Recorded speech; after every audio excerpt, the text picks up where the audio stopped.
barnaamijka dabagalka degmooyinka waxaan isbuucan ku dul istaagi doonaa degmada Kaaraan oo kamid ah degmooyinka qadiimiga ah ee gobolka Banaadir. degmada Kaaraan waxaa degmo ahaan loo aqoonsaday 70meeyadii waxa ay qayb ahaanna ku taalaa afarta qaybood ee gobolka Banaadir qaybtiisa bari. waxay xuduud la leedahay afar degmo oo kala ah Yaaqshid, Hiliwaa, Shibis, Cabdicasiis iyo degmada Warshiiq ee gobolka Shabeellaha Dhexe. degmada Kaaraan waxa ay ka kooban tahay afar waaxood oo kala ah Wajeer, Nageyle, Faanoole iyo Jabuuti, waxaana jirta waax lagu magacaabo Jamhuuriya oo dhawaangal ah. goobaha caanka ah ee degmada waxaa ka mid ah Sarta Xaawa Casir, Xaliima Heyti, Shaleema Liibaan, Hotel Lafweyn, Isbitaal Kaysaney, Masaajidka Xaaji Culumo, Masaajidka Sheekh Axmed Idriis, Iskuul Goday, Masaajidka Sheekh Axmed Xaaji, Iskuulka Maxamuud Axmed Cali, garoonka kubadda cagta ee Qoob Dooro, Masaajidka Xabatafad, Sarta Jamhuuriya, Shaleema Cali Saney, Iskuul Al-Shacab iyo Iskuulka Macaad bin Jabal. xaafadaha ugu caansan ee degmada waxaa ka mid ah xaafadda Buulo Racay, Al-Shareeca, Mariino, Buurka Diikow, Argentiin, Jamhuuriya, Xaaji Culumo, Buulo Maaxaay, Ceelka Maxaadeey, xaafadda Siisi iyo xaafadda Cali Jiilaal. waa degmo baaxad weyn kana mid ah degmooyinka fida ee gobolka Banaadir, waxayna caan ku tahay halhayska ah Karbuuna mugdi waa u kaa, Kaaraanna dadka waa u kayd. degmada waxaa mara jidka weyn ee wadnaha, waxayna leedahay jidad kale sida Miniraayo oo kala qaybiya Kaaraan iyo Cabdicasiis, jidka Kaaraan, jidka Allamagan iyo jidka Xaaji Kadare oo iyada gaar u ah. isgoysyada degmada waxaa ka mid ah isgoyska Jamhuuriya, isgoyska Jiirawac Buudhan, isgoyska Mariina, isgoyska Sanca iyo isgoyska Fagax. degmadu waxay leedahay 5 MCH oo kala ah Wajeer, Xaawa Casir, Jabuuti, Jamhuuriya iyo Argentiin, mana shaqeeyaan intooda badan, halka kuwa shaqeeya oo qaarkoodna ay gacanta ku hayaan hay-ado aan adeeg wanaagsan laga siinin dadka ku nool degmada Kaaraan. degmada Kaaraan waxaa ku yaala 3 isbitaal oo 2 dad gaar ah ay leeyihiin, halka midka kalena uu yahay isbitaalka weyn ee Kaysaney. waxaa gacanta ku haya hay-ado, waxaana halkaasi loogu adeegaa shacabka ku nool degmada Kaaraan iyo guud ahaan gobolka Banaadir. suuqyada degmada waxaa ka mid ah suuqa Kaaraan, suuqa Argentiin, suuqa Sanca, suuqa Cali Geedi iyo suuqa lagu iibiyo xoolaha nool ee Xarka Dheere.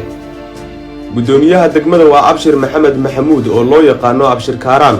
wuxuu horey u soo qabtay xilka gudoomiye ku-xigeenka amniga degmada Hiliwaa. ka hor Hiliwaa waxa uu ahaa gacanyaraha Muuse Suudi Yalaxow xilligii hogaamiye kooxeedyada, wuxuuna darawal ka ahaa tiknikadii loo yaqaanay waxaa tahaa laga yahay oo xoog sheegadka caanka ku ahaa. Abshir waa dhammo ka tirsan ciidanka xoogga dalka, wuxuuna ka mid ahaa mooryaantii la qarameeyey islamarkaana laga safay darajooyinka. wuxuu asalkiisii hore ahaa madaxii isbaarada deegaanka Caliyaale ee gobolka Shabeellaha Dhexe. kabtankan isku qalda oo adeegidda iyo umooryaamaynta dadka uu gudoomiyaha u yahay ayaa maamulkii iyo adeegyadii degmada oo uu ugu horeeyo tiim baraha waxa uu ku wataa gaari cabdibilo ah oo uu darawal ka yahay wiilkiisa.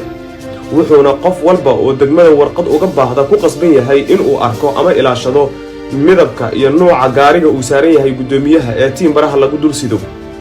wuxuu ka mid yahay Abshir Kaaraan tiro gudoomiyaal degmo oo leh gawaarida dagaalka ee loo yaqaan cabdibilaha, waxaana u saaran ciidan military ah oo isaga ka amar qaata, isla markaana ku hubeysan qoryaha culus ee Soomaalidu u taqaano dabajeexa iyo dhashiikaha.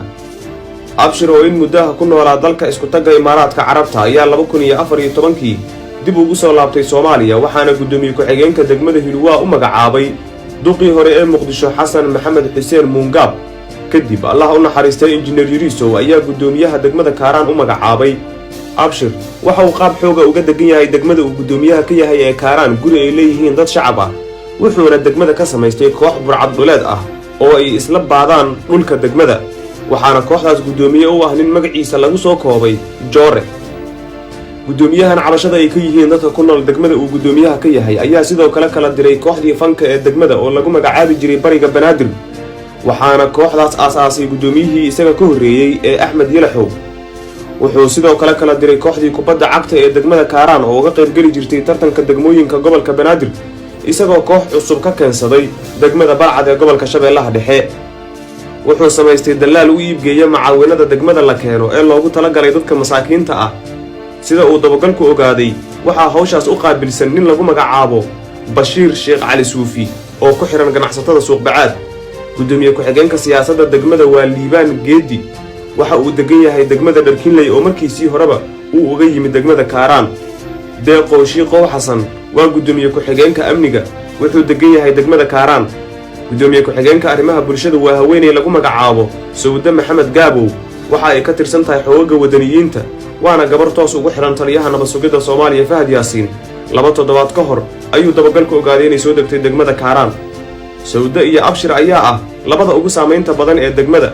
dadka qaar ayaa dabagalka la wadaagay in inta kale ee maamulka ah ay magacaaban yihiin laakiin shaqadooda ay si awood u qabtaan labadaasi mas'uul ee kala ah Abshir iyo Sawda. Sawdana sidoo kale waxay soo degtay degmada si ay u sii xoojisay xiriirka kala dhaxeeya gudoomiyaha degmada. nadaafadda degmada ayaa ah mid aad u liidata wuxuuna Abshir shaqo joojin ku sameeyay dhalinyaro ku shaqaysata mootooyin oo degmada ka qaadi jiray qashinka. wuxuuna nadaafadda degmada ku wareejiyay kambani ay leedahay mid ka mid ah xaasaskiisa. waxa ugu dambeyn xarig iyo jirdil kadib kambaniga ku biiray wiilashii dhalinyarada ahaa ee degmada ka qaadi jiray qashinka waxaana hadda dayacan nadaafadda guud ee degmada Kaaraan.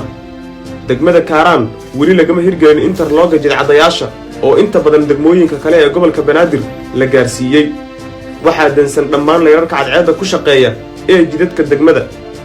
waxaa degmada ka jira dib u dhac aad u weyn marka loo barbardhigo degmooyinka kale ee dariska la ah ama gobolka Banaadir degmooyinka ah. xaafadaha qaar ee degmada waxaa qaati laga taagan yahay qashinka magaalada laga qaado oo lagu daadiyo. dadka degan xaafadda Gubadley ee degmada Kaaraan ayaa uga guuriyay halkaasi qashinka lagu soo daadiyo oo aan lagu noolaan karin agtiisa aawadii.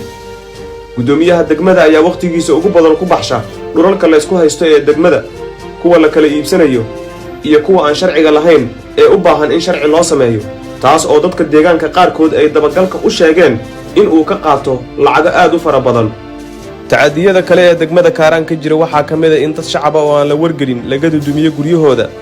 wariye ayaa dhiiraday oo ka soo warramay, laakiin halkaa marka ay marayso ayaa gudoomiyihii degmada Abshir Kaaraan waxa uu la hadlay maamulka telefishinka Shabeelle oo uu wariyuhu ka tirsanaa. markaas kadib waxaa dhacday in wariyihii uu amray in shaqada laga joojiyo. maamulkii oo aan dhinacyada fiirin ayaa durbadiiba shaqo joojin ku sameeyay, shaqadiina ka eriyay wariye lagu magacaabo Ismaaciil Turki oo dadka shacabka u hadlay iyo in guryahooda laga dudumiyo aysan xaq u lahayn.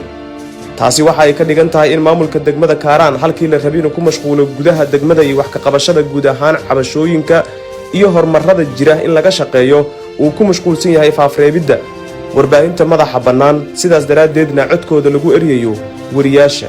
gudoomiye ma astaahil Abshir Kaaraan midka kaleeto waxa waa Cumar Tirish waxa soo dir waa gobolkan noo soo dir shaqada degmada moogiya Abshir Kaaraan wax noo ma galo libaashadana wax noo ma galo tasarrufta noo saarayiin ayaa nagala kordheeyo guriga cagaf nagula kordheeyay waxaa nagula qabtay qoryo cadaalad lama samaynin.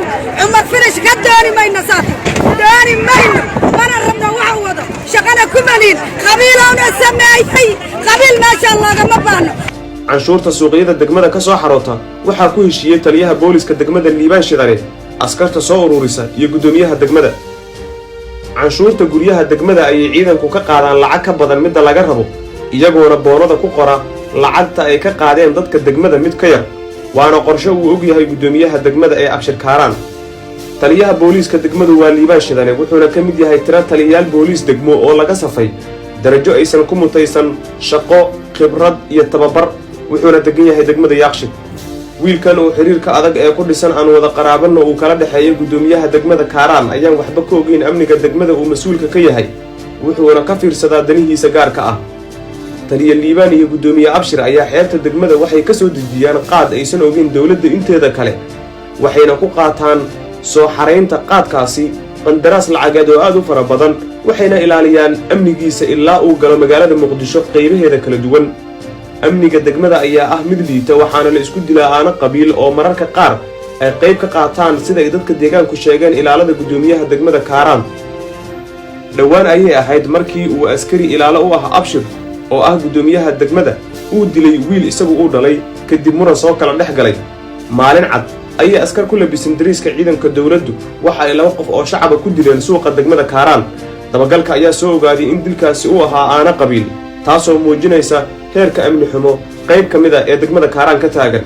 maanta degmada Kaaraan suuqa degmada Kaaraan waxaa lagu dilay Jimcaale Nuur Gacal oo ah ganacsadaha oo suuqa dhexdiisa niis ganacsiga ku leh iyo gabadh wax ka gadahaysay oo iyadana deegaanka ah ayaa lagu dilay baasaa lagu furay waxaana ku furay 2 askari oo ka tirsan ciidanka ilaalada u ah Abshir Kaaraan gudoomiyaha degmada Kaaraan ninkaasi oo weliba baabuurka isagoo saaran suuqa inta geeyay ku dajiyay 2 nin ee ka soo tagay ayay waxay tageen meesha miiska uu ninka ku lahay ma fiirin wax kale asaga iyo gabadhii wax ka gadaysa baasay ku dhashay hubka ku jira gacanta maamulka iyo taliska booliiska degmada waxaa ka badan kan gacanta ugu jira maleeshiyada waxaa celcelis ahaan isbuuciiba lagu diraa degmada Kaaraan 4 ama 5 qof xogo hoose oo aan helnay ayaa sheegaya in maamulka gobolka Banaadir uu hogaamiye gudoomiye Cumar Finish ay ka dharagsan yihiin